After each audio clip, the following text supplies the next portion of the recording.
Okay, perfect then. Get started. Let me share my screen. Thank you. All right, cool. So for anybody that wants to follow along, the software I'm going to be using is just like an online website called Tinkercad. So I'll try my best to go slow. So if for the people that are following along, they can actually follow along. If I'm going too fast, let me know. If I'm going too slow, please let me know. Okay, but I'm going to open up Tinkercad. Let me move this off to the side. And then I'll go to circuits and I'll create a new circuit.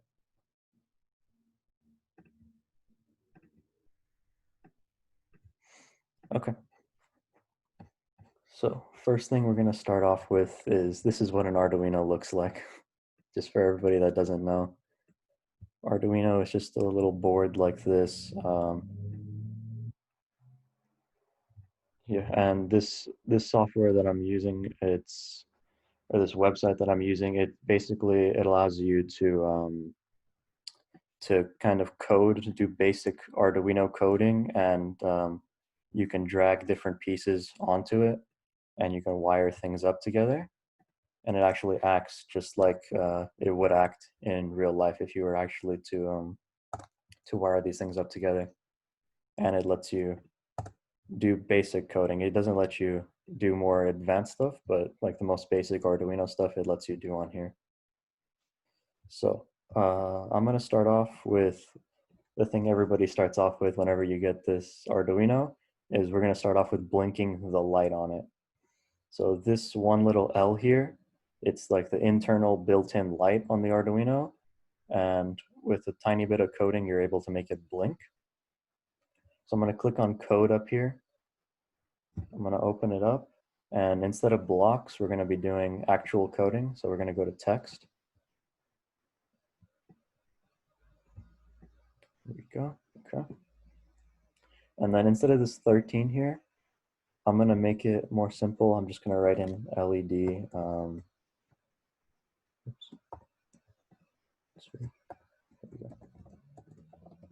Built-in. All caps with a underscore between LED and built-in. And I'm going to copy and paste that where it says 13. Okay, there we go. Okay, so to explain this code a little bit, this section that says void setup, this is like the setting up part of the code. Basically, this part only happens once. And this line just tells the light that we're going to be sending it, voltage. So we're going to be turning it on. So that's why we have to set it as output. So we're telling you we're going to send you some sort of voltage. And then this loop here, this part just goes, runs, and then loops back to the top. It goes, runs, loops back to the top, and keeps going. So digital write, the LED, comma high, basically means we're going to be sending it a voltage, and high means on, basically. So high is the same as on. And then delay 1000, this is in milliseconds. That means wait for 1 second, basically. So turn it on for 1 second, and then low is off, so turn it off for 1 second, and then it loops back to the top, turn it on, wait, turn it off, wait. So if I press start simulation here, it initializes, and now if you look at the LED here, on for 1 second, off, on, off, on, off, and it just keeps blinking until my laptop dies of old age. It's just going to keep blinking there. Yeah, so that's like the most basic first kind of coding you do whenever you get your Arduino. But now let's just mix things up a little bit. Can somebody shoot me a number? I'm going to change the time that it's on for. 500. 100? 500, but okay. Oh, okay, 500, sure. Anybody have a load time?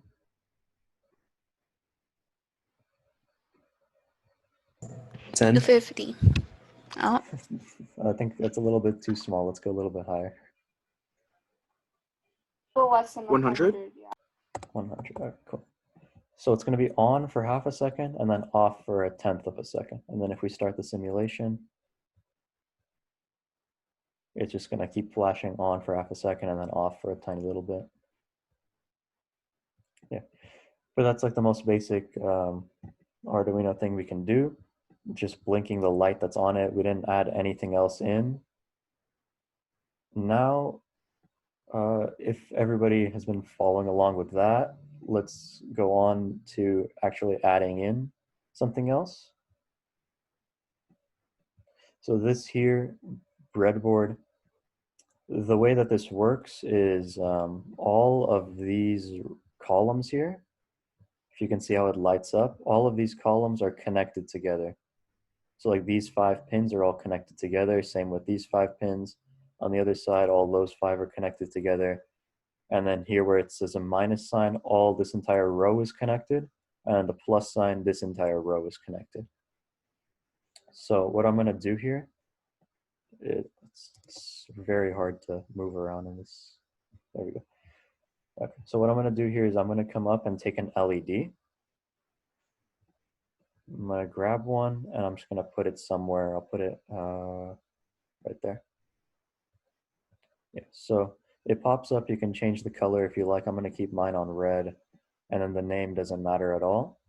But see how it has one end in this column and then the other end is in this column. So that's important because after you add in the LED, you're gonna power it, and you're gonna close the circuit basically. I'll show you what I'm talking about in a second. First, we have to add in a resistor. Add that there. I'm gonna be making the resistance 220 ohms. So resistance, you have to type in 220, and then you can click on ohms at the end here, so without any units in front of it. So if you look now, this is connected to this because that column is connected. And then this resistor jumps from here all the way down to here. So from that, I'm gonna grab this and bring it into any of the digital pins over here. Let's say I choose like number 8, for instance. Okay, so now if we look, we're coming from the Arduino, this number 8, it comes to right here. This column is connected, so this connects to this resistor. The resistor jumps over and connects to over here. That connects to the LED. And then it goes through the LED and comes to this end. And then from here, we just have to close our loop. So we come around, and then over here, there's one that's called ground. And if you go into ground, that's like the negative terminal basically that like closes the circuit. So it comes out of this positive end, it goes through the resistor, through the LED, and then back and goes through the negative end, and it closes the loop. Is everybody good with that so far? Was I going too fast, or am I going too slow, or am I good?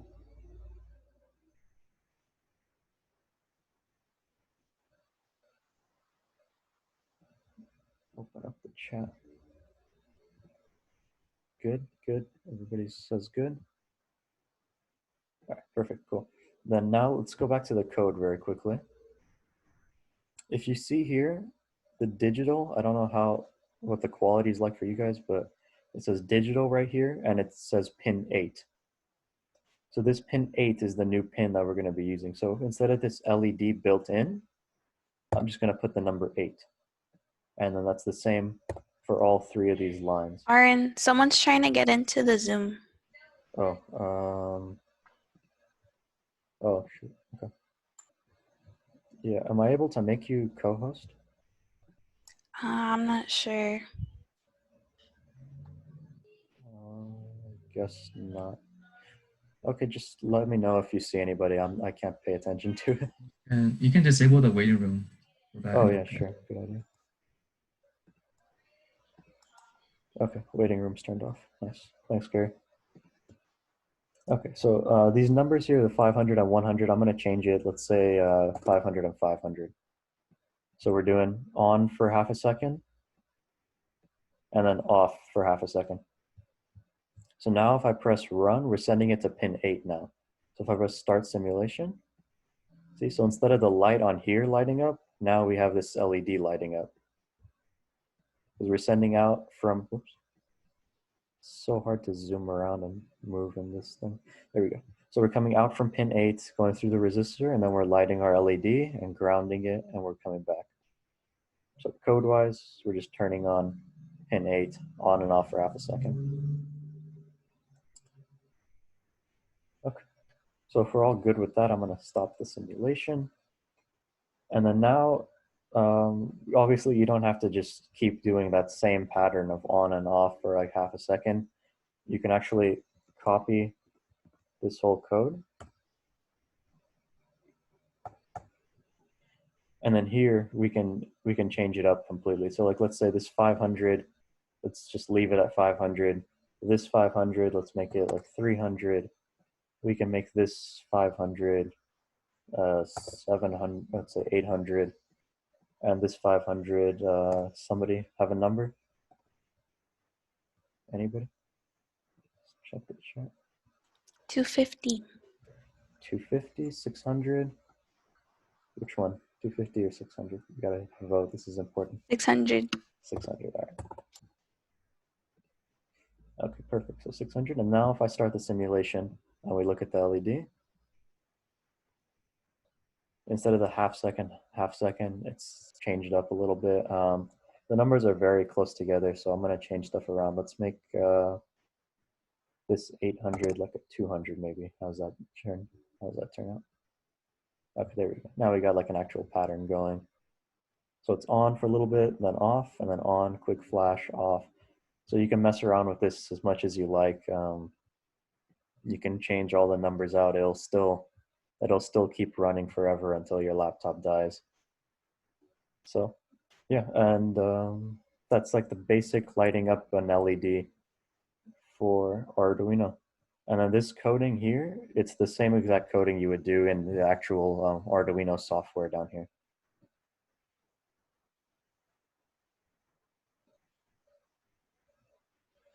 Okay, yeah, and then now I'm gonna go really quickly into variables. So this number 8 here, we see how it's repeating everywhere. If we move on and add in a bunch more LEDs and stuff, it might get confusing to remember which one is connected to pin 8 over here. So at the very top, we can add in a variable. And in Arduino, there's a lot of different kinds of variables. The one that I'm going to be using here is an int. But in Arduino, there's a lot of different kinds. There's an int, there's a string, there's so many different kinds. You have floats. So, and each one has its own purpose. So like an int here, the numbers for it go from negative 32,000 to positive 32,000. For string, you use this to type in some sort of like if you want to use a word maybe. It's like if you have a phrase like something like hello, you would use a string so that you can use words. For int, it's only numbers. So like if I wanted to put a number like 16,912, I would use the int for that. And then float is if you need like decimal places. So like 506.74, you would use a float for that. Yeah, and then there's different kinds. There's also like a character. We use that if we just want like one letter or one specific character, like a what's a character? Let's see, like maybe like a less than sign or anything like that. You would use the character one. But I'm going to be using an int. So you start off with a variable the variable type that you're using. So int. That's short for integer. And then you want to name your variable. I'm going to name mine, let's just say my light. So this is the name of the variable. And then you have to say what it's equal to. So my light here is on pin 8. So I'm going to set this equal to 8. So integer my light, and then it's set equal to 8. And then now here, instead of writing in 8, I can write in my light. And then I can copy this and put it everywhere. So now if the code gets very long and then I see a variable and it says my light and I'm not sure what that was, I can just come to the top. I see, oh, it was just pin 8. Now if I start simulation, it still works perfectly fine. The light is still blinking. It doesn't know that we changed the code at all, but that's just adding in a variable so that your code is a little bit more clean and you're keeping track of what's what. Okay, so yeah, so then that's that one light. Now I'm gonna do something a little bit extra. I'm gonna be adding in a couple more of these lights. So in here, I'm gonna grab this light. I'll put one more next to it, and then I'll grab one more and I'll put that next to it as well. And then this resistor, I'm gonna grab it and I'm gonna put another one, and I'll put another one. So now we have 3 lights, the 3 resistors. I'll move this 8-pin over to that first one. I'll grab a 9 and I'll put it here, and a 10 and I'll put it here. So you see that 8 comes here through the resistor, through the LED. Actually, let me move all this down a little bit. And then I'll move these lights down as well. Yeah, so now through the resistor, through the LED, through here, and then following this column, I'm going to come back here, and I'm going to connect it to the ground, this huge row back here. Same with this one, I'm going to connect it. Same with this one, I'm going to connect it, and I'll delete this line. So now all of them are connected up here at this row, and then I'm going to take my ground, I'm going to go around all the way to that row there. There we go. So now all of them come through the resistors, go through the LEDs, up to that row, and then they all go through that same exit and come back to ground. Are we all good with the wiring? Does that make sense to everybody? How it completes the circuit, like it goes full loop? Can you go over it again, please? Yeah, sure. So we come in, we start off with digital pin 8. That's where our power is coming out from. We go through the wire all the way down to here. And then we see here column 14, we're in this one. It connects to the resistor and goes through the resistor to here. Then it connects to the LED, goes through the LED to here. And then through this column, it goes down to the wire up to this row up here. And then all 3 of them do the same thing, and then they all exit through this wire and come back to ground. Yeah, so if anybody's following along on Tinkercad, that's how you probably want to set this one up. And it doesn't matter which one of these you use. You can put it in any one you want as long as it follows like this kind of format, this kind of circuit. Yeah, okay. But now for coding, if I ran this code here, you see how it's only this one on the right that's blinking? It's because that's the only one that's connected here to pin 8. Because we don't have code for all of the other ones. So now let's try actually making code for all the other ones. I'm gonna rename this my light here. Since it's the one on the right, I'm gonna name it right, just so we remember. It's much simpler. You remember right is the one on the right. I can do that, and I'll paste it here for everybody else. And then I'll add in the other ones. So we have int left, and that's connected down here to pin 10. And then we also have int middle, and that's connected to pin 9. I'm going to space this out just a little bit. Yeah, okay. And then now we also need to set all of the other ones as outputs as well. So I'm going to copy that and then make this left and make this middle. So then left, middle, right, all of them are set to output. And then now down here, we can make the LEDs either all do the same exact thing, or we can make them do different things. So I'm thinking we do different things just because that's way more fun. So I'm going to grab this line of code and I'm going to paste it again. And I'll do left. So I guess I'll leave left on high. And then I'll do the same thing for middle. And I'll put middle on low. So the way we have it now is left. We start off left is on, middle is off, right is on. And then that goes for a half second. And then we come down to the next line. I'm just going to grab these three and paste it. So we had right was on, so I'll turn right off. Middle was off, so I'll turn middle on. And left was on. I think I'll just leave left on anyway. Okay.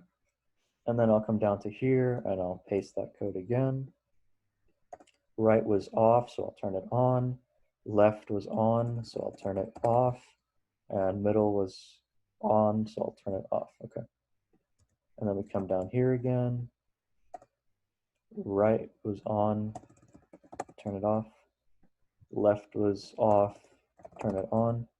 And that was middle. And left was off, let's turn it on, I guess. Okay. Actually, let's make it low. Why not?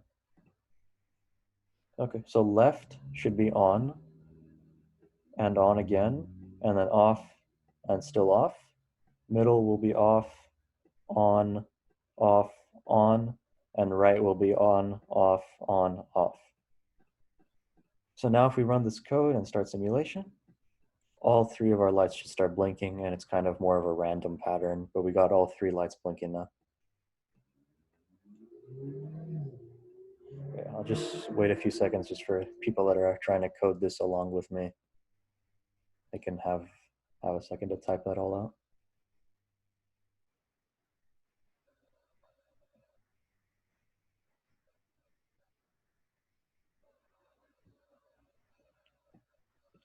Okay, if we're good to go. For people wondering, like, what's the point of this? Is there actually like any use for blinking a light? For both the ASME and the RoboSub vehicles, robots, there are lights on the sub and on the robot, and we do need to light them up. There are different stages, like if you're in an emergency or something, you might have to turn on a red light. This would be the exact coding you would do. You would just say digital right, and then my light or emergency light or whatever the variable is called, and just turn it on. Yeah, but there's also other things you can do with this. One of the biggest things that's used for this kind of is you have a red light here. I'm going to make this light here orange, and I'll make this last light green. So if you notice, that's like a traffic light now. So we have red, orange, and green. And then now instead of all of this on, off, I'm going to delete all of that code. And then I'll come down here. So I'm just going to start on a simple like traffic light. So normally you start with green, right? So we'll say we want the one on the right on. So right high. Another way to say high is also just 1. 1 means on and 0 means off. So instead of typing out high, you can just write 1 as well. So I'll do that for this one. We'll just write right, comma 1. Let's say we want it on for 1 second. Then I'm going to copy this. Okay, so now we need to turn that one off. And we also want to turn the middle one on now. It's important to have the capitalizations right. Yeah, because you can have another variable up here that says right, and that could be 2 completely different variables. Capitalization matters. Yeah, but I'll come down here. So we're turning the green one on, and then we're turning it off, and we're turning the middle one on. Turn that one on for half a second. Oops. And then I'll grab all of that. And let me space this out so we can see what's going on. And then now we want to turn the middle one off, and we want to turn the red light on. And then it delays for, let's say, 1,000 milliseconds. And then we also need to turn the red light back off. So let's go through this one time real quick before I start the simulation. So we have turned the green light on for 1 second, turn the green light off and turn the orange light on for half a second, and then turn that light off and turn the red light on for 1 second, and then turn the red light off and then loop again. Is everybody good with that? Does that make sense? So what's the difference between high and low and then 1 and 0? Yeah, so they're the same exact thing. So Okay. yeah, so 1 is high. I could write 1 over here and high over here. It would be the same thing.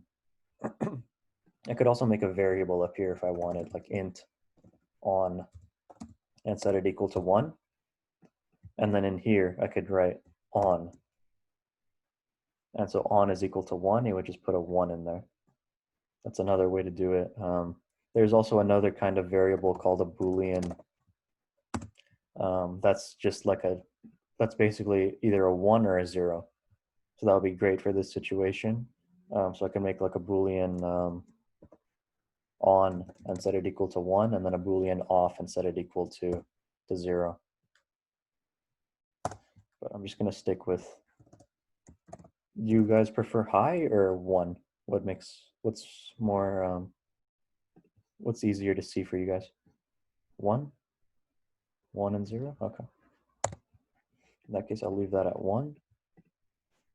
And then I'll start simulation. And then now if we look here, green light, orange, red, and then loops back, green light, orange, red. That's literally how your basic traffic light would also work as well. Just obviously it would be red the second you get up to it. So that's the only difference. Okay. Cool. So then now, if that makes sense, everybody good with that? Does that make sense? Looks a lot prettier whenever you have different colors. Yeah. All right, cool. Can I ask a question? Yeah, what's up? Let's just say you turn on the right one on, but you don't tell it to turn it off. What's gonna happen? So this line right here is the one that turns the right one off, right? Yeah, but what if that's not there? Will it still turn off by itself after 1 second? Yeah, so if I delete that line right there, we have right on, wait 1 second, and there is no line in here that turns right off. So if I ran this code, the right one just stays on, and then the rest of the code happens. And the right one would never turn off because we never turned it off.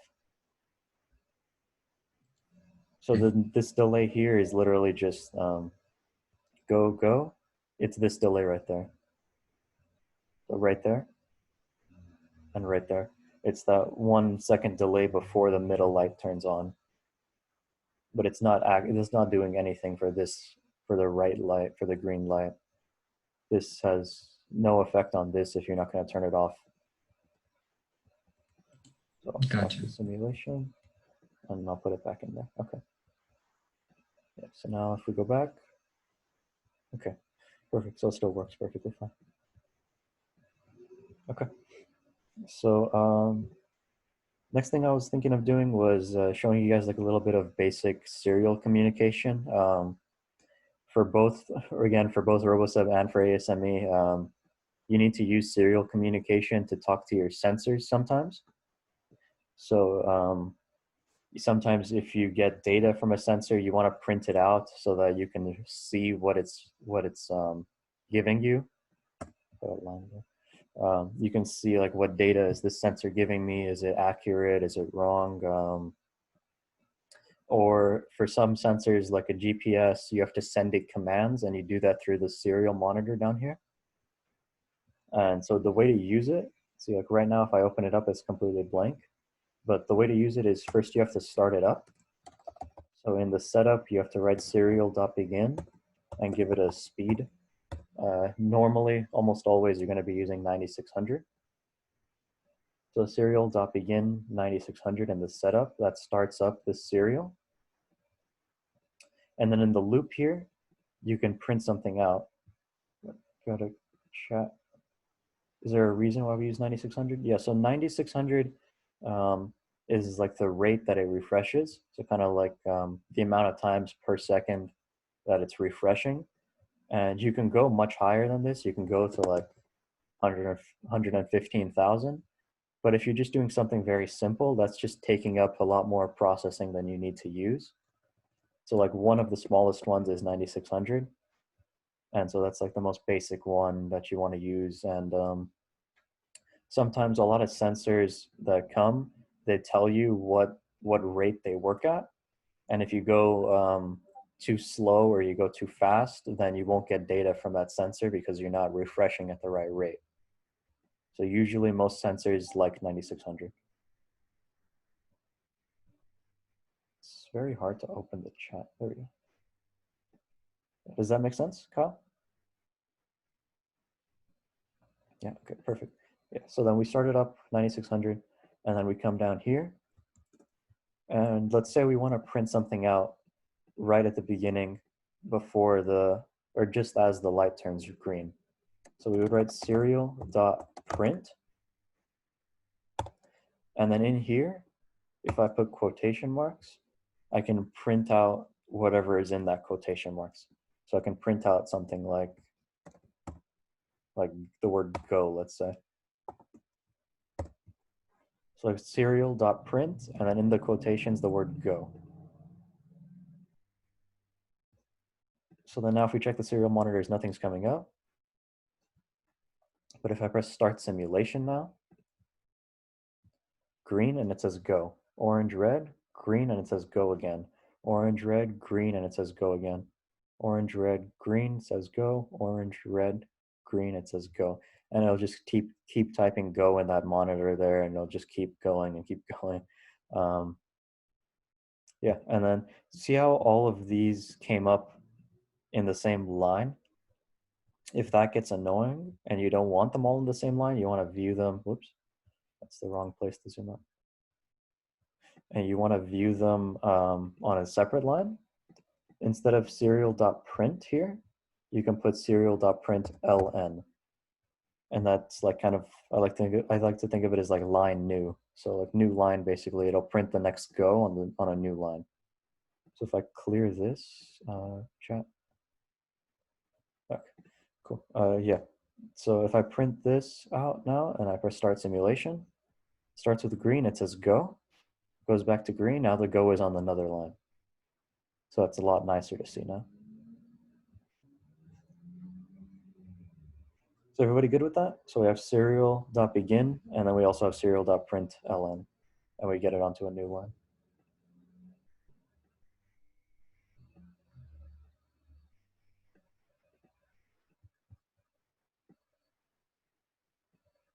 Okay.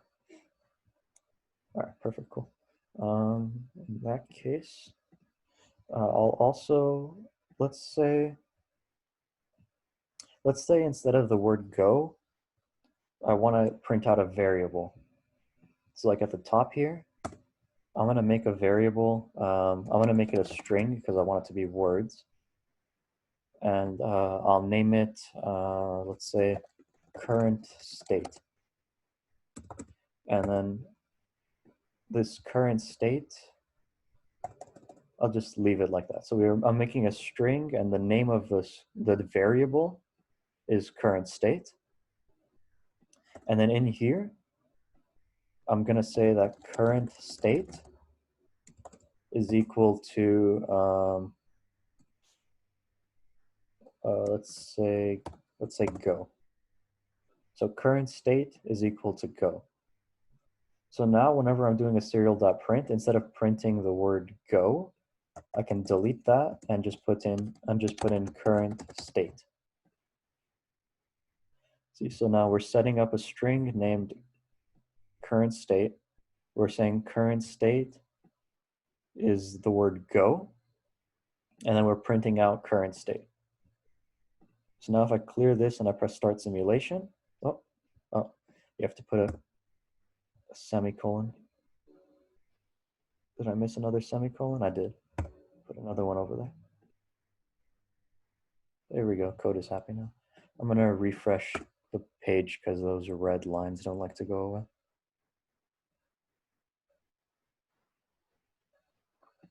Okay, let me open up the code again. My semicolons are there now. Yeah, they are. Okay. Now if I press start simulation, there we go. So now it's printing, all the lights are going, and it's still printing the word go. Oops.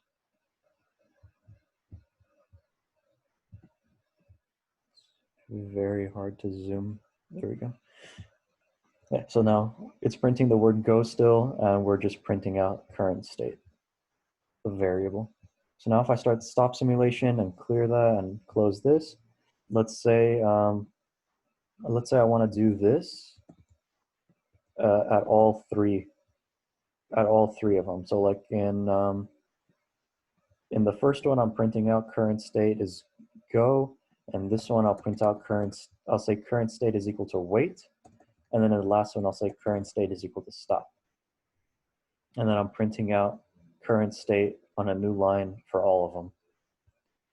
So if I start the simulation and I open up the serial monitor, go, wait, stop, go, wait, stop, go, wait, stop. And you'll just keep printing this out, and you'll keep blinking the lights still until this laptop dies. You'll just keep printing out go, wait, and stop.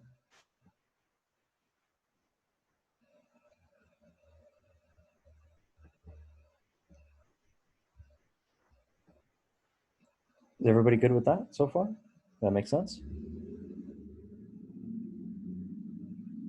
Checking the chat. Yes? We're good? Okay, perfect. Cool. All right, awesome. In that case, I'm going to stop this, and then let's say, I have to check in case there's a question. All right, cool. By the way, let me know if there's a question by turning on voice, just in case, because I'm not able to see. Yeah, so then let's say we don't just want to print out the word go, wait, stop. Let's say in front of this current state, before you print out the word go, I want to do serial.print. And let's name it, what should we name it? Well, we could actually name it current state, but with a colon at the end. So now we're printing out serial.print, the words current state with a colon, and then after that, we print out what the current state is. Okay. And then I'm going to be copying this line right here, and I'll put it before all of the other ones as well. So we set current state equal to go, we serial.print current state, and then we say what the current state is, and then we use the new line. And so yeah, this one doesn't have new line, but the one underneath does. Does a printf function exist? Printf? Well, in Python, I know the word is just print. You don't have to do all of this stuff. I'm not sure exactly what printf is. There is a thing in Arduino where you can use a large F in front of this, but I've never really used that. That's kind of just for saving space on your thing. Yeah, I don't know much about printf. Sorry, I always use serial.print. I can kind of cover that. Printf is for formatting your output if you want to like set it so when the serial output comes out, it's in like perfect neat little rows all the time. Maybe you have numbers that are 3 digits or 4 digits and you don't want it to like move around and shift. The F is literally just format it in a certain way. It gives you more options. Oh, okay, yeah. The only one that I know of is this capital F you put. I don't know if that's the same thing. It might be. I know about it less in C++, but I know it has something to do with that. Okay, cool. Yeah, so anyway, I'm going to be setting current state equal to go, and then current state, and then current state. So if I clear this out and start simulation, now in the serial monitor, you see current state, go, wait, stop, go, wait, stop.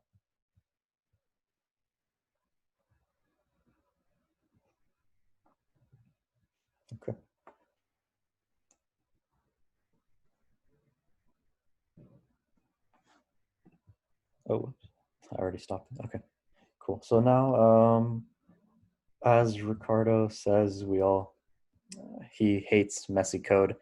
And as you can see, this could kind of get extremely messy. So if we had a bunch more of these blocks, it would be very hard to tell what's doing what, especially if I didn't have these spaces here. So if I deleted this space and I deleted this space, it starts getting very hard to tell what's part of what. So what I'm going to do here is I'm going to show you guys how to make like a very basic function. So I'm going to come down here. Let me get rid of this. There, yeah, I'm going to come all the way down here. Make some room. There we go. And I'm going to write void. And then the name of my function, I'm going to name this one go. The void basically means that we're not returning anything. There we go. So void go. So this is just kind of like a function that whenever I call it up here, it's just going to run and that's it. Nothing else happens. And then in here, I'm going to just copy and paste this entire block of code. And I'll close it off.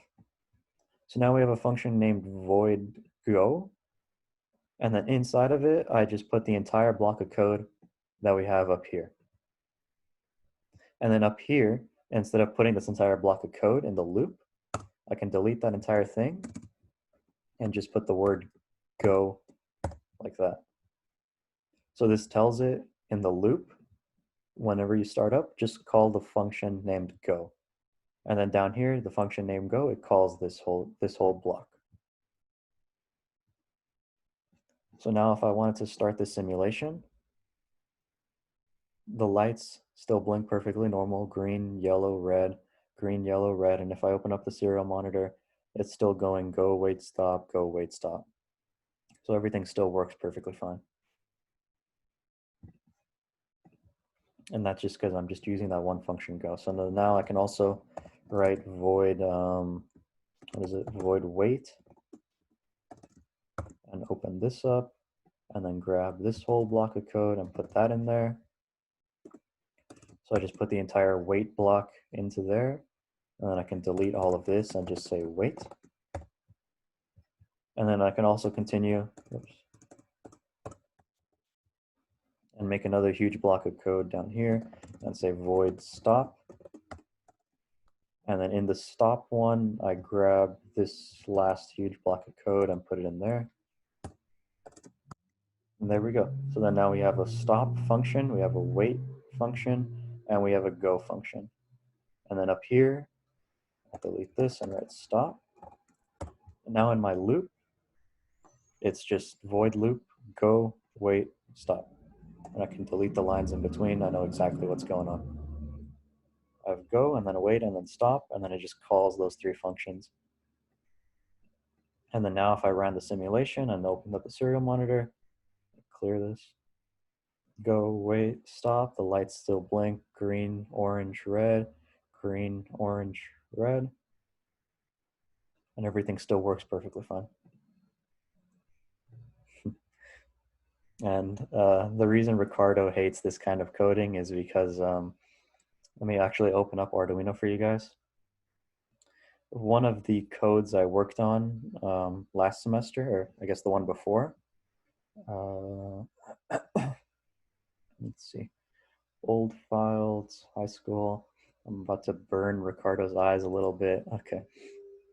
Right here, I have this long code that I wrote. And a lot of the things were repeating in it, just like with those LEDs. And instead of trying to make any kind of function, I literally just wrote out everything again and again. And so this code just goes on and on and on with the same sort of things happening. But it just goes on and on just because there's no functions in here. So there's no like tiny little code to call. It's just all happening. Okay, so the thing to know that Aren's trying to point out is all of this is functional and works. But the problem becomes when someone else comes up behind you and tries to fix your errors or change it a little bit, and they have no idea what's going on because there's so much stuff going on. Being able to use smaller bits of code makes it easier for reusability and rewritability. Yeah, so like if somebody comes and they look at the code with those blocks, it would be hard to tell what's going on. But here, if they look, they're like, oh, okay, so you go, wait, and then stop. And then they come down here, okay, go is this, wait is this, and then stop is this. The other good thing is, so let's say you wrote something wrong in your Go. If it was all on a big line and there's a bunch of block of code, you'd have to score through until you find out like, okay, this is my Go part statement.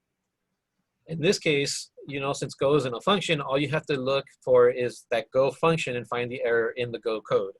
The rest you know will work fine. And Yeah, you also know if you change anything here, it won't probably break something else.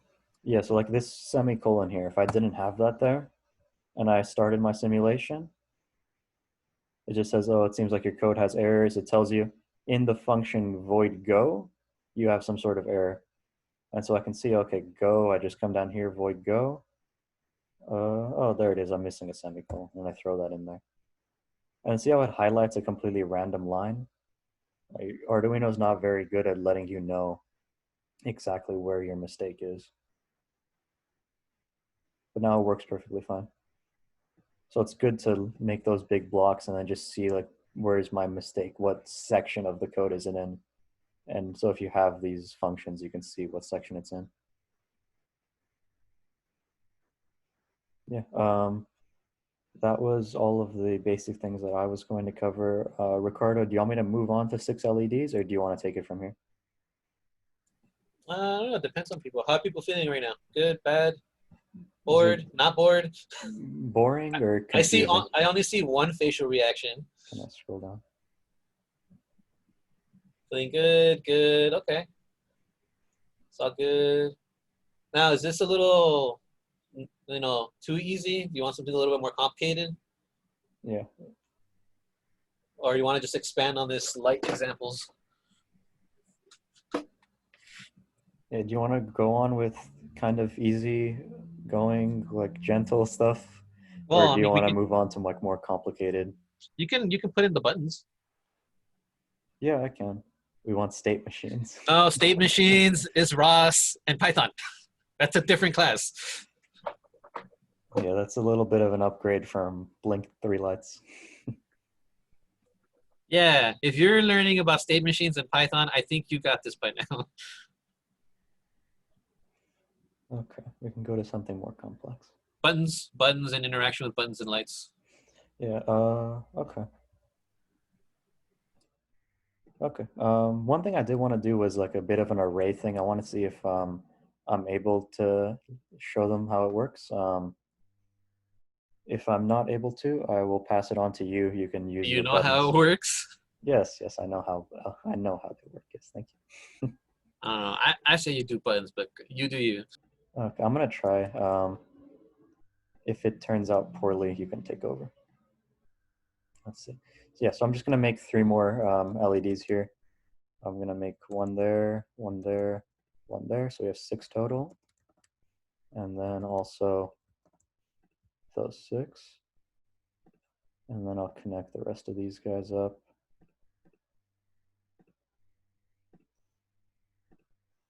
And I'll connect all of these guys up. There we go. Okay, cool. So let me double check. We have all of those guys lined up with all of those guys, and all of these guys lined up, and then all those are connected and coming back to ground. Okay, perfect. So we have our full loops here. I'm gonna move on to something a little bit like more advanced. If you don't get that, that's perfectly fine. Just make sure you stop me and let me know. I can try to explain it a little bit better. Yeah, so I'm gonna make here, instead of all of these ints and strings, I'm gonna delete them. And I'm gonna make an array. So one of the other parts about Arduino is that if you wanted to make a long list of numbers, you can do that with an array. So like I tell it, my list of numbers are integers. And then I'm gonna name my array, let's say LEDs. So integers, LEDs. And then instead of just putting equals like you do with a normal integer, here you put in the number of LED, like the number of things in that array. So like here I have 1, 2, 3, 4, 5, 6 LEDs. So I'm gonna put in a 6 here. So I'm making an array with 6 things in it. And then equals, but instead of putting just one number, you can use a bracket, and then you can put all the numbers after it. So like here, I have 10, 9, 8, 7, 6, 5. So instead of writing out pin mode, left, middle, right, like 10, 9, 8, 7, doing one for all of them, I can make this one array and put all of my numbers in it. 10, 9, 8, 7, 6, 5, and close it off. So integers, these are all integers. My variable name is LEDs. It has six things in it. And then those 6 things are these 6 numbers here.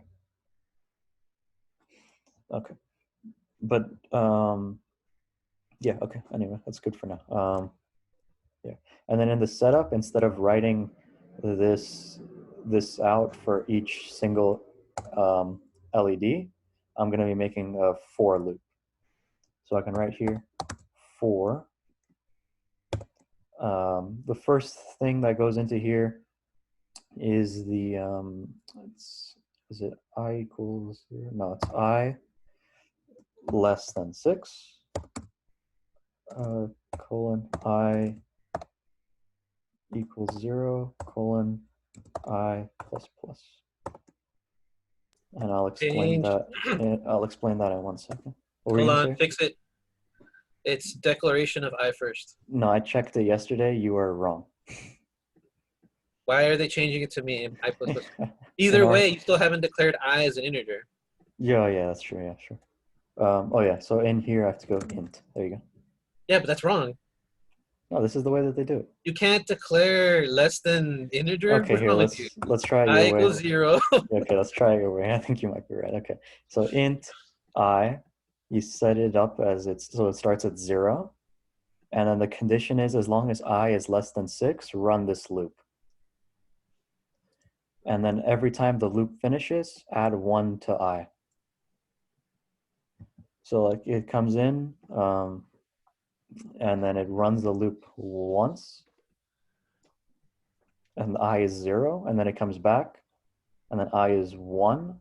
So because it added 1 to it, and then it'll come back again. I will be 2, 3, 4, 5, and then once it reaches 5, once it reaches 6, I is no longer less than 6, so it leaves that loop.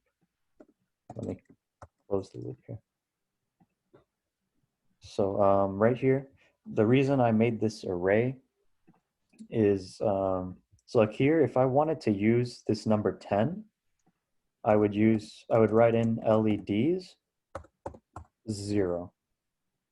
So this 0 means the first number.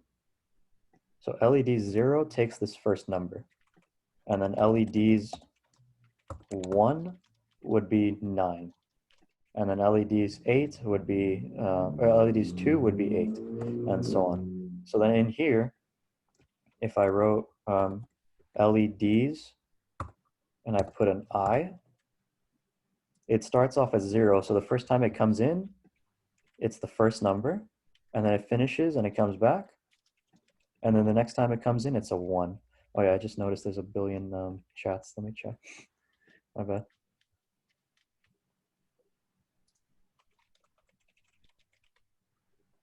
Oh yes, yeah. So Kyle, they do start at 0.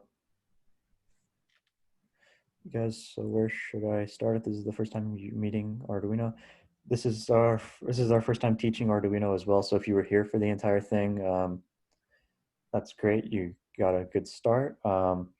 Also, if you have an actual Arduino, so instead of this online version, if you have an actual physical one, you can download the Arduino application. And in there, you can, in there you can do your actual coding and upload that to a real Arduino. I initialized, yeah, it's right there, and perfect. Oh, Ricardo's answering, got it, cool.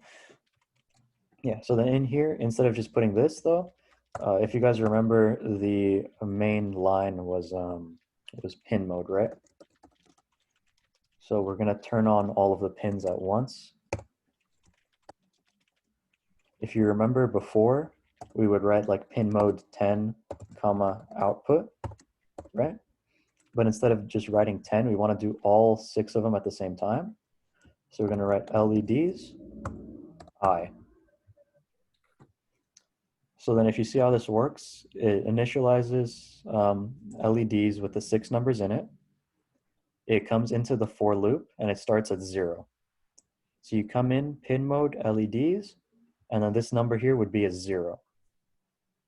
So then instead of I, that looked weird. Yeah, instead of I, it would put in the number 10. Or instead of I, it would put in the number 0, and then instead of this whole thing, it would be at the number 10. So pin mode 10, comma output. And then it finishes, and it goes back in. And then it added 1 to it, so now I is 1. So then LEDs 1, and 1 would be a 9. So then this thing becomes a 9. So pin mode 9, comma output. And then 8, 7, 6, and 5. So this will repeat 6 times for those 6 numbers. So instead of writing out on the side over here, pin mode 10, comma output, and then pin mode 9, comma output, pin mode 8, comma output, and repeating that 6 times, and up here making 8 integers for like int far left or something, and then setting that equal to 10. Instead of doing all of this, you can just make one array and just do it in like 3 lines. And then I'll delete that as well. There you go. So that's how we initialize all of them. And then down here, I'm going to delete all of, oops, not zoomed out all the way. I'm going to delete all of that. And I'll delete all of this as well. And so we initialized all the pins. And then now let's say our goal here is to turn on like, we can start from the left, let's say, turn on the left one and go down and turn all of them on, and then come back and turn all of them on, and just keep looping like that. So then I'll say this same line up here, this same for loop. So for and the same condition.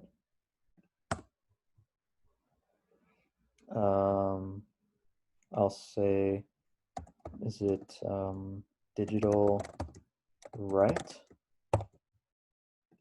Oops. Digital write, and then it was the number of the thing, so it would be the same exact thing as before. So this LED's I, and then high low, right? So let's say we want to turn it on. Let's say we want to turn it on.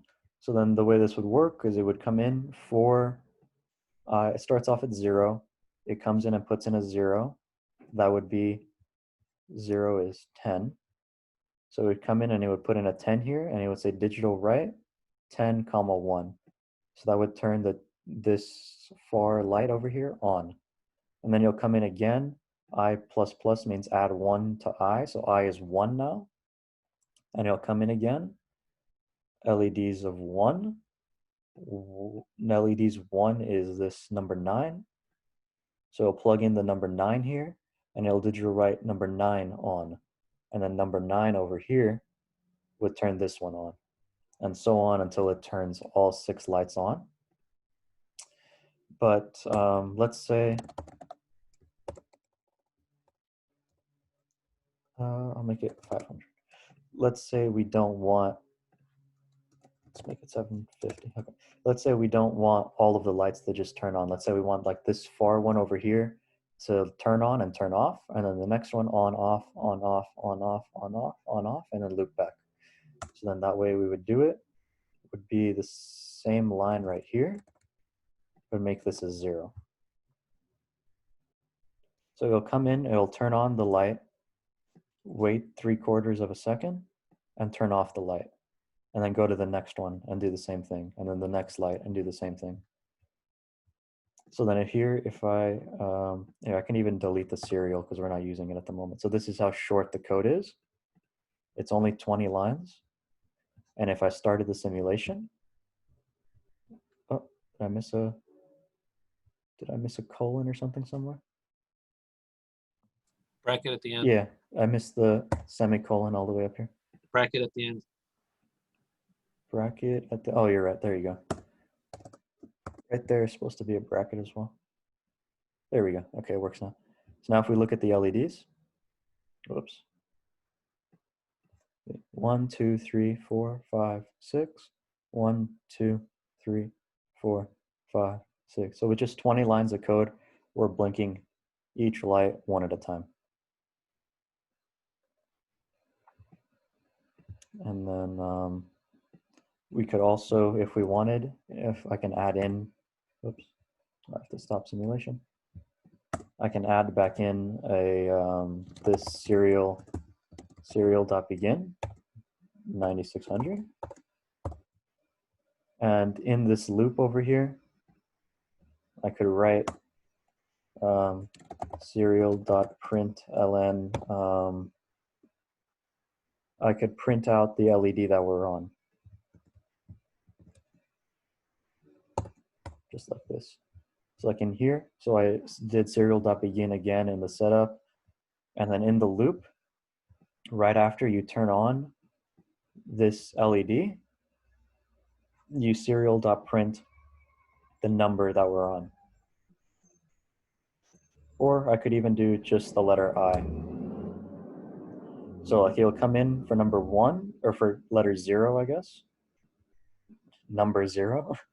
It plugs in 0 here. LED 0 is 10. So this becomes a 10.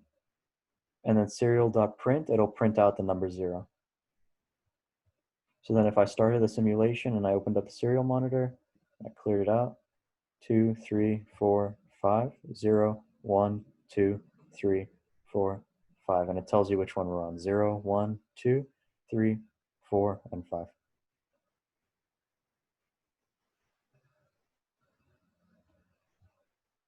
Yeah. And I'll check for questions.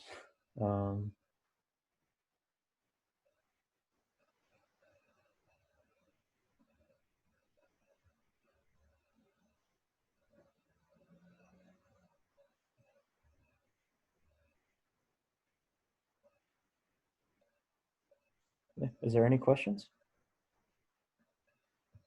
Does this make sense? I'm gonna refresh it so that that red bar goes away though.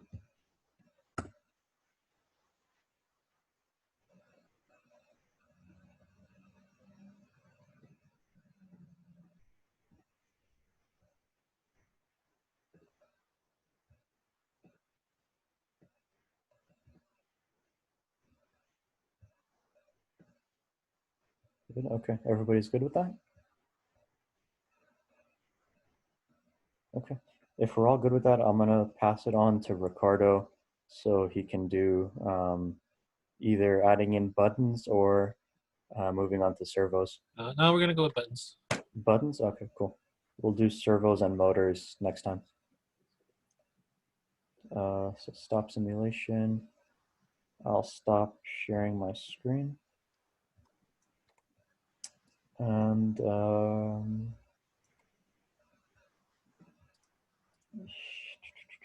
security. Yeah, you should be able to share your screen. All right. Give me a second.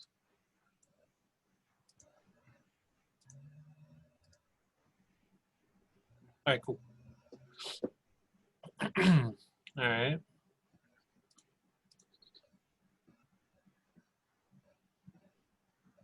Here again, any questions so far? Any comments on Aren's teaching style? Yeah, let me know if I did bad, so for the next ones I can change what I did. Concerns on his well-being. I did good? Okay. Thank you. Are you just saying that so I feel okay, or? Oh, Hovan said it. It must be right. 10, read my professor.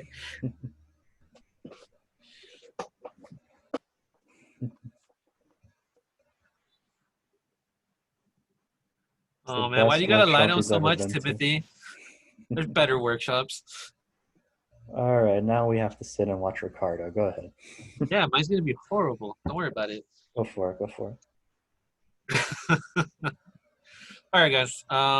Just confirm my screen's being able to see seen with this little breadboard and buttons, right? Yep, we can see. All right, cool. So first is the wiring of the buttons. So for now, just for learning purposes, we're gonna do it. We're gonna put buttons as a stand-in for like reading from instruments. In this case, it's gonna be a digital read. So buttons. So the way buttons are wired is, get up, yeah. So if you see the little tabs sticking out of it, the tabs sticking out are basically wired as if, let me just use one of these. These two pieces are connected. Well, I guess we can just hover over it. So this is terminal 1B and 1A. These are actually connected. Pretend like there's a wire between these. Same thing with these two. So they're connected straight up, but across they are not unless the button is pushed. So let me just wire another one so you see what's going on. So let's put this here. So in this case, this button here, these two are not connected, but these two are. So we need to set up a line. So first, we set up our 5 volts coming from the Arduino. So the Arduino comes in to our 5-volt rail, and we're going to connect this. And this is going to be our high signal saying we are connected. So let's change you red. We need a resistor. Oh, excuse me, my bad. Quick question. Yes. In respect to the buttons, I mean, when you have the actual physical button, are they labeled 1A, 1B, or? So the way I recognize them is, let me find the button again. So you see how there's little tabs sticking out of it? Yeah. So pretend these two like connect together, straight up and down, like they're parallel lines. He means for Oh, an actual button. Yeah, that's right. Physically, that's how they are too. So you can I kind see it of, now. on a physical button, you can see like little tabs coming out of it because that's where you connect them in, and they're like parallel lines. That's how you would think of them as connected. Yeah, that's right. That makes sense. Thank you. Cool. All right, so back here again. So we're going to connect one side of these terminals to 5 volts. The other side, we're going to add a resistor, and I wrote it around. I think this is a standard one. What is this? You are a, yeah, 10,000 resistor. We're going to connect that to ground. So we can think of this like as a broken circuit. So this will not be charged to 5 volts unless we press this button. So what we need to do is read from here. So since these two parallels are connected, I can connect like another line here, and now let's connect it to one. So now this one constantly reads what's going on in the circuit. So normally, only these two are connected. So this line keeps going, connects here, connects to ground, so it reads as low. When I push the button, this 5 volt is now bridged across. So now we go across, and now it's going to read 5 volts, which is going to be high. So those are buttons. So in this case here, I have these two buttons connected. When I push one, if I push this one, that means 5, I can read a high. If I push the other one, I can read 4 off the high. So I'll give you guys a second to kind of circuit this a little bit. Just kind of let me know when most people are done.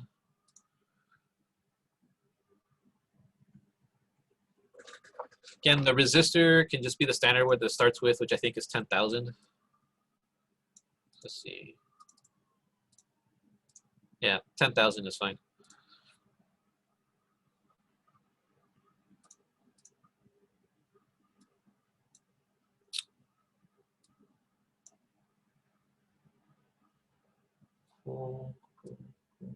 Anybody having issues with wiring this little button? We're going to test it out to see if we're actually getting the right readings off it while we're programming it.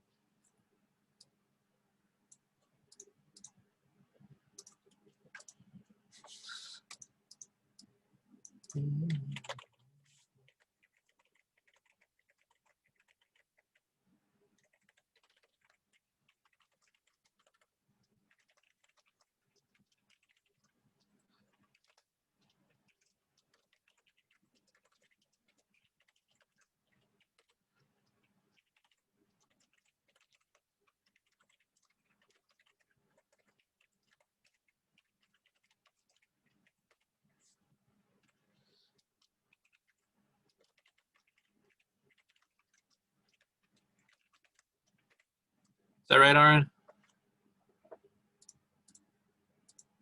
Let me check real quick. 4 and 5 are inputs. Yeah, that's right.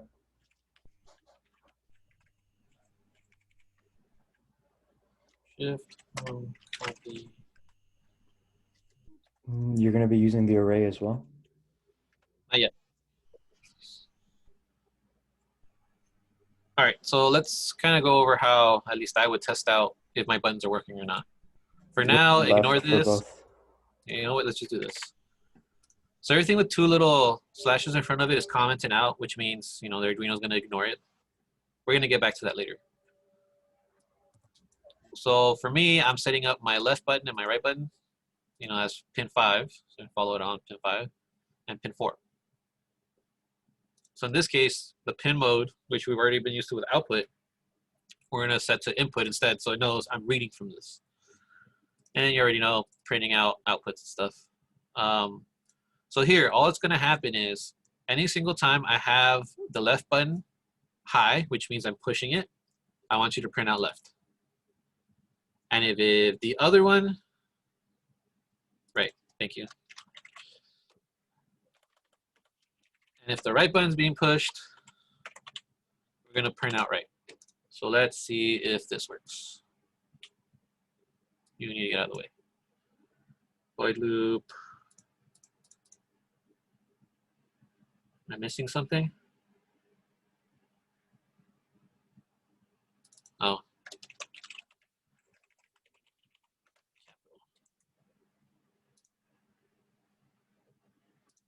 I think the P in print is capital as well, isn't it? Oh, let's find out. Oh, no, you're good. Okay. Oh, right. C.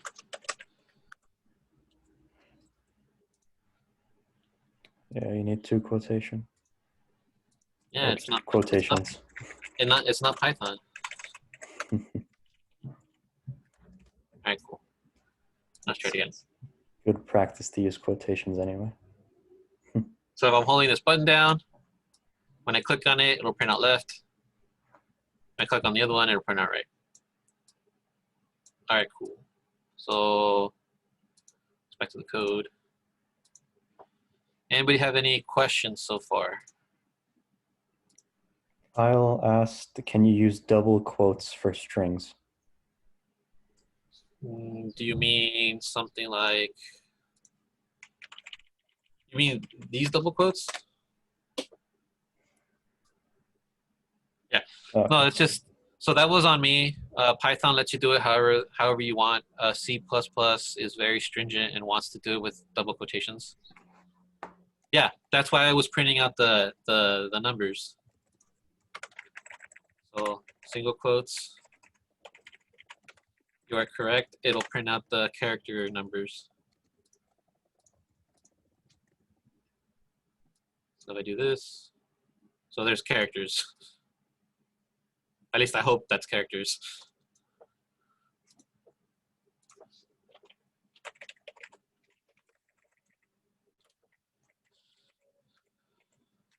All right, anybody else? Are you guys able to set up your button circuit? Anybody having problems with that?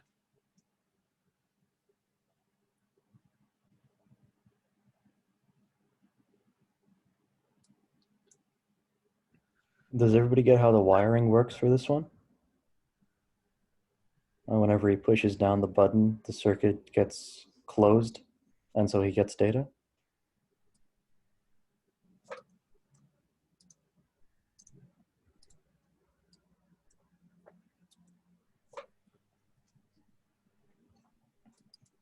Okay, red wires. So let's, I guess, start from the Arduino. Or not the buttons. So when you're reading from an input, a digital input, you need to be able to provide, at least in this case, it's either 5 volts or ground. And that's how it differentiates between low and high.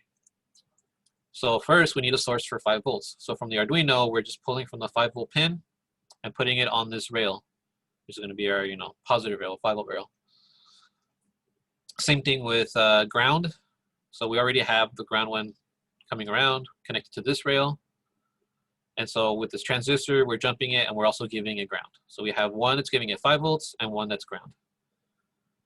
So remember, from the button, they're connected in parallel. In this case, from like top to bottom. So this is connected to this, and this side to this side, but they're not connected across. The only time they're connected across is if you push the button down.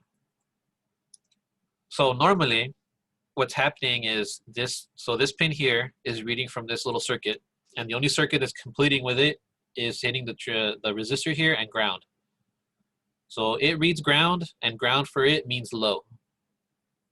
When we physically push this button, we get 5 volts, and then 5 volts jumps here, and now it's coming into the input here. So now it reads 5 volts, and that's high.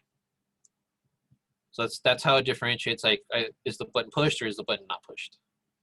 And this ground thing is important. If you just put in 5 volts but no ground, it doesn't know what nothing is. It needs to know that it's connected to ground. Hopefully that explains it. All right, so let's start messing with these little buttons. So first, let's set up a for loop for starting these things. You know what? Let's just give it this. So from earlier, we're gonna set up our pin modes. I set up an array of all my LEDs here. We're gonna set up, you know, LED,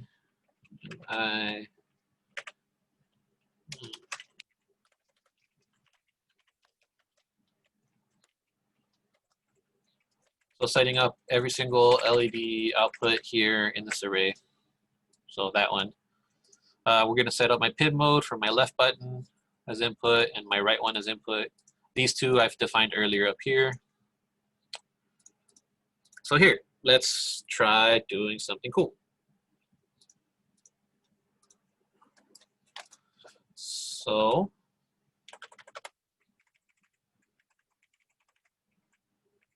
in here, let's make an integer.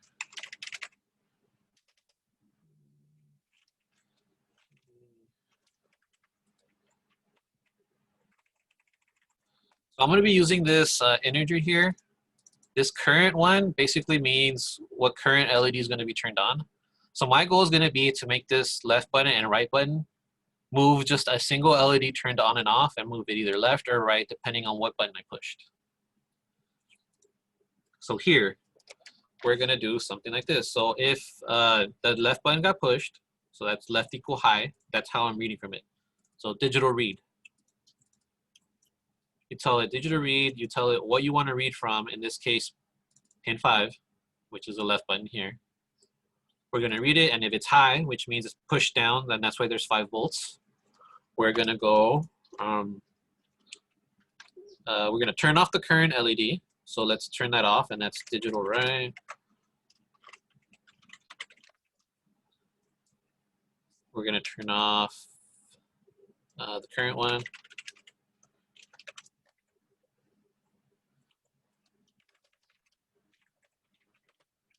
We're also gonna turn on the next one. We're gonna do it this way. So when we're moving left on an array, we want to decrease the index. So we're gonna go with current. Let's actually use index. Can everybody tell me what's wrong here? Like what case this is gonna break?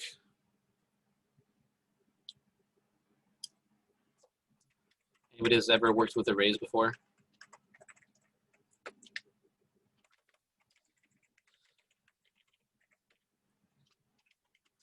So if you think about it, we have an array.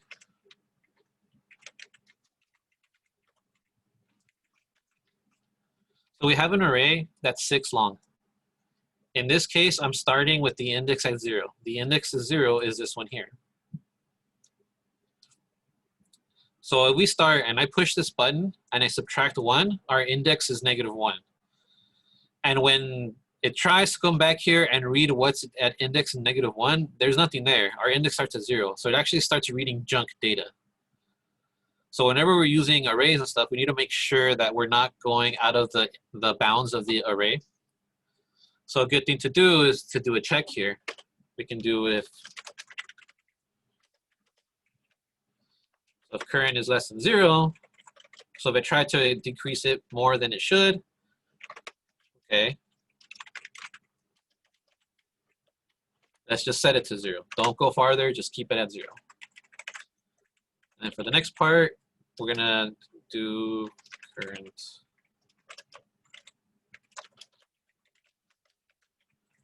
All right. So this is basically the same as this.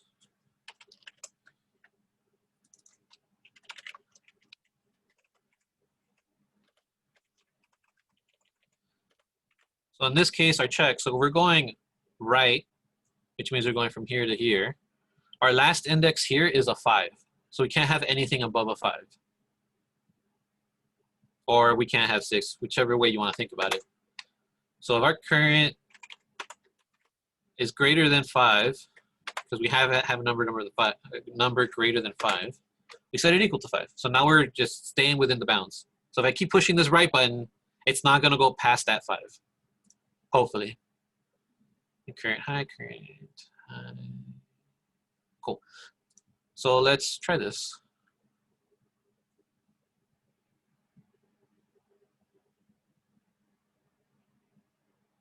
Oh, my bad. So that has to do with something called variable scope. Since I declared this variable inside of this setup function, it doesn't actually exist outside of like these two little curly brackets. So I tried calling it, and it's like it doesn't exist because it wasn't inside of these. If I put it up here, there's something called global variables, which means the whole program can see them at all times. So now everything under it can see what's going on. So now if I run it, it should be fine. Cool, so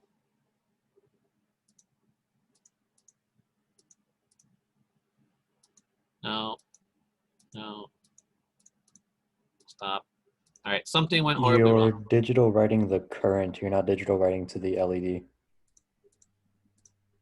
Oh, thank you, Aren.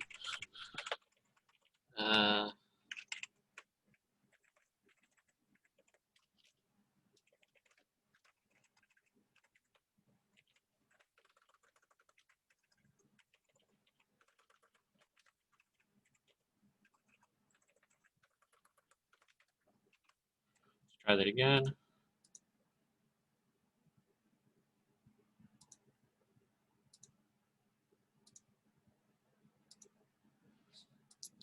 So now, let's see if anybody else can find out what's wrong here. So who sees kind of what's going on when I push the right button versus when I push the left button? Anybody have any guesses? Aren, do you have guesses? I'm going through it right now. 1 second, hold on. So there's a very obvious thing that's wrong if you think about it a little bit. So think about how fast this program is looping. Yeah, And think about how fast you are at pushing a button.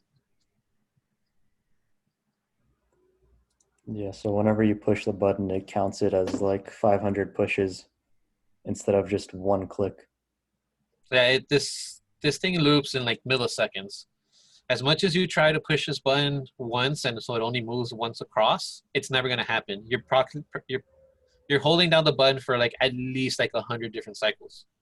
And that's why when you push the button, it kind of, the other ones very slightly light up because they're probably on for like 1 cycle or 2 cycles. So we need to add a pause in here so it actually like slows down a little bit and we can actually do it one at a time. So let's add a, let's add a stop here somewhere. It's a delay. Let's do that.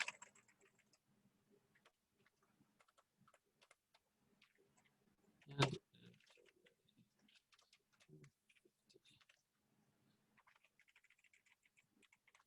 all right, so let's try this now. Cool. And there we go.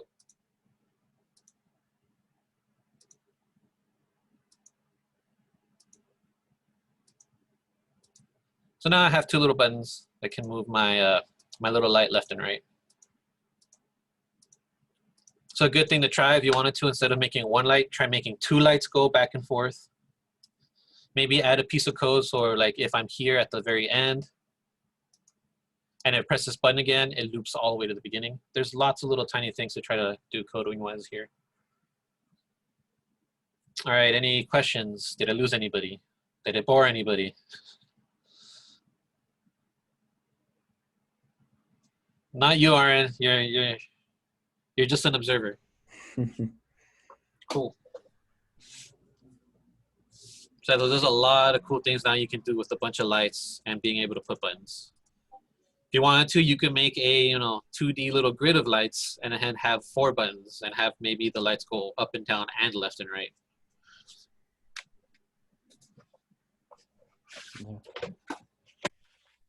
You can. I was just going to say really quickly, before people start to leave for class, just in case anybody has it, I was going to throw in the sign-up sheet for anybody that isn't signed up.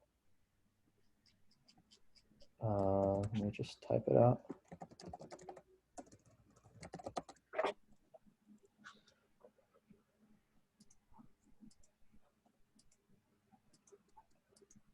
That's the ASME sign-up sheet, and the RoboSub one is this. So just in case anybody isn't signed up, those are the 2 forms.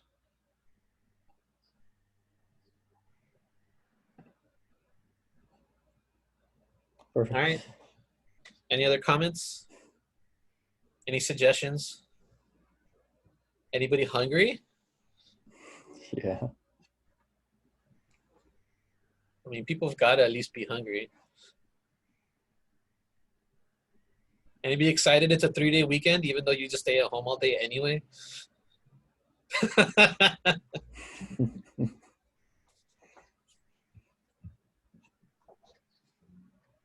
John's always hungry. Yeah. Yeah. Whole There's day a of lot doing of nothing. Yeah. there's a lot of nothing going on. Oh, buying an Arduino and messing with it with breadboards. I mean, you can buy a kit for like less than $40 that gives you everything you need to just mess with this stuff. Yeah, I brought a tiny little breadboard. Code in line 22. Let me check. So this one here, current equals current minus 1. So this current I'm using to store the index of the light that's on. So if you see here, we're starting with current at 0. And what this means is I'm starting at index 0 in my array, which means pin 11, and then pin 11 is the one connected to here. So I'm specifically stating we're starting at this light. When we come to this line here, what I'm doing is, hey, whatever that current number is, so let's say at the beginning of the program is 0, I want it equal to whatever that number is minus 1. In other words, it's going to get that number, that's 0, it's going to subtract 1, so -1, and it's going to store it back into that same box. So this is literally just decreasing this number by 1. And now this part here, which is kind of the second part to it, is our array only goes from 0 to 5. We cannot have a -1. So I'm just checking, hey, is my current number less than 0? Because it can't be less than 0. If it is, then okay, ignore it, just set it to 0, and you'll always stay at 0. Similarly, line 22 is the same as line 31, except this time, instead of decreasing it by 1, we're increasing it by 1. So one way is going left and one way is going right on the array. Cool. Hopefully that explains it. Anything else?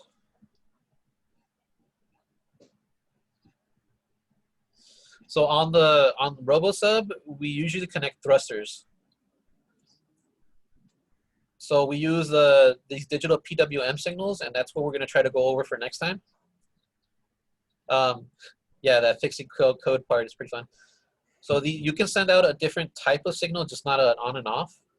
And it's like a variable, I believe it's, I don't know if it's a voltage. Frankly, I don't know how it works exactly. I need an ME to come explain it. I just know that it works.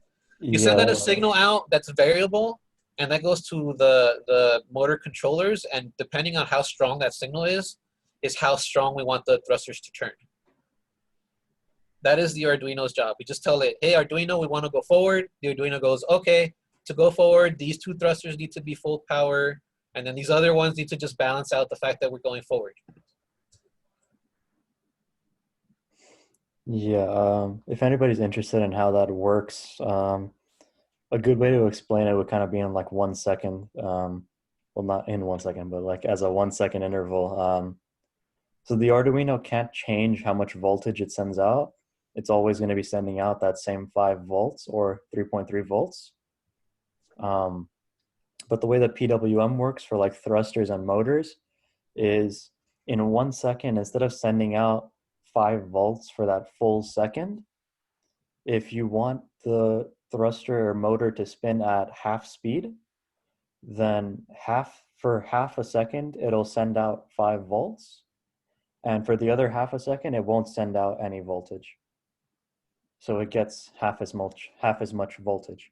Stop being an ME, Aren. What do you mean? That's an I mean EE. an EE. Stop being an EE. Yeah, but Is that really how it works? yeah, it's PWM stands for pulse width modification. So like it just changes. It pulses like 5 volts, like very quickly, basically. So like 5 volts on, off, on, off, on, off. But whenever you're just sending it as a digital thing, it's just always on. Mm-hmm. All right. Anybody else? Interesting questions?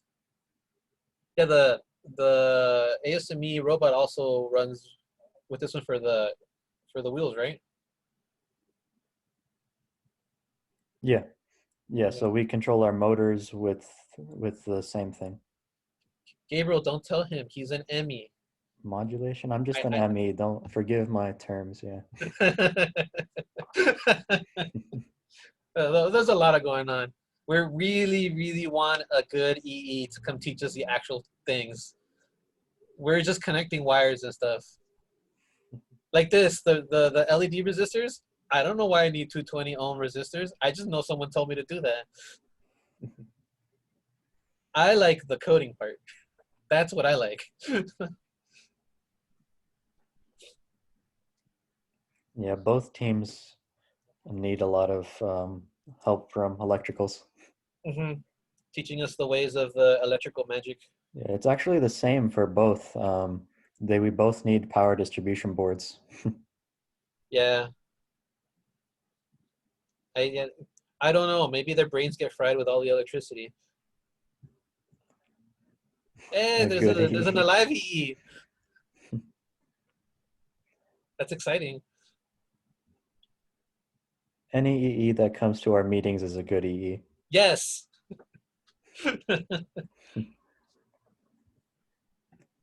Okay.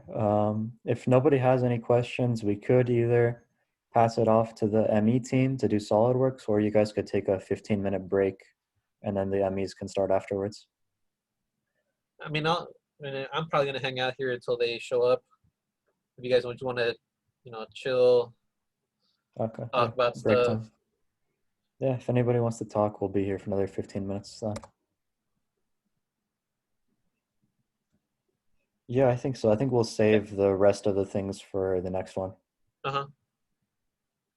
So if you want to, it's a lot of servo stuff. And something called objects. Are you talking about the LEDs? Joven? In this case, it's the short end is ground. The long end is the powered end. I think it's cathode and anode. I don't know. Any EE out there can correct me on this.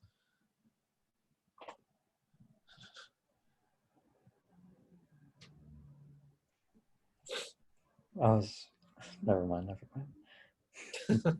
Not going to argue with that one. 220 ohm, yep. Yes, 220 ohm for an LED. Yeah. I mean, your in simulation's simulation, been running for 2 minutes. Yeah. Well, I mean, I don't know, and Amy can tell me why. Like I said, I don't know. And ME told, I mean, ME, and EE told me he wants to use a 220, so I'm using a 220.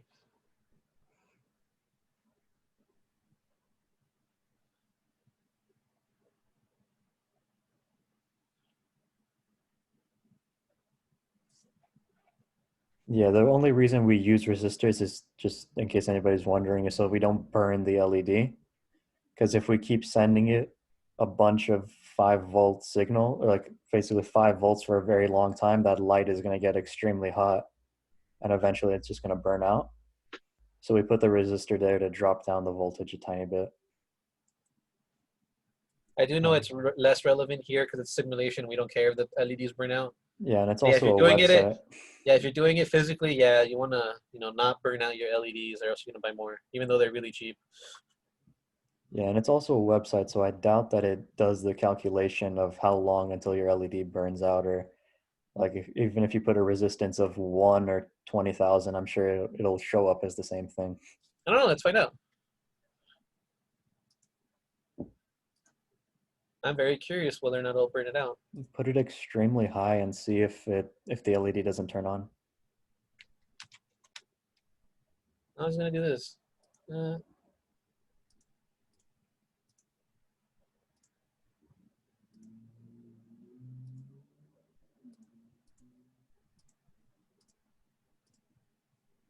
Yeah, I burned it out. Oh, nice. That's interesting. So yeah, it's a good simulation. Don't burn out your LEDs.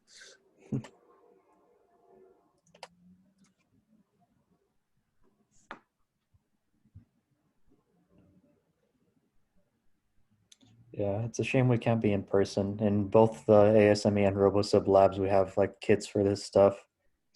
We could have you actually wire it up together on the breadboard, but sadly, this is the best we got.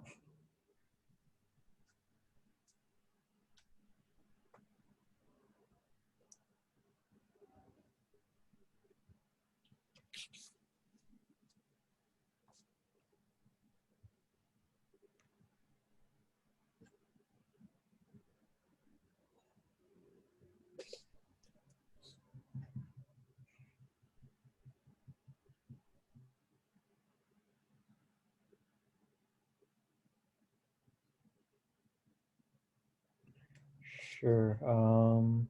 Shall I stop the recording then? And then you can start your own up? Yeah, I would do that, Aren. Just switch them to hold.